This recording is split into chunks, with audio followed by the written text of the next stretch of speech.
Hello বন্ধুরা, এই মুহূর্তে সবচেয়ে বড় খবর। পশ্চিমবঙ্গ সরকারের পক্ষ থেকে অন্নপূর্ণা ভাণ্ডার ইতিমধ্যে অনলাইন পোর্টাল চালু হয়ে গেছে। এই নিয়ে মন্ত্রী অগ্নিমিতা পাল কী বলছেন সাংবাদিক সম্মেলনে, সেটাই আপনাদের সামনে তুলে ধরবো। আপনারা অবশ্যই ভিডিওটি শেষ পর্যন্ত দেখতে থাকবেন। শিশু উন্নয়ন এবং সমাজ কল্যাণ বিভাগের অধীনস্থ অন্নপূর্ণা যোজনা প্রকল্পের নীতিগত অনুমোদন। রিঅ্যাপ্লিকেশন ইজ নট রিকোয়ার্ড।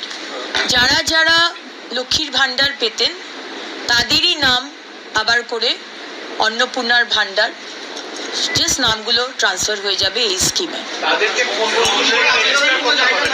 না, ডাইরেক্ট ব্যাংক ট্রান্সফার হবে এবং যারা পাননি আমরা খুব শীঘ্রই একটি পোর্টাল শুরু করতে চলেছি। সেখানে তারা যারা পাননি এতদিন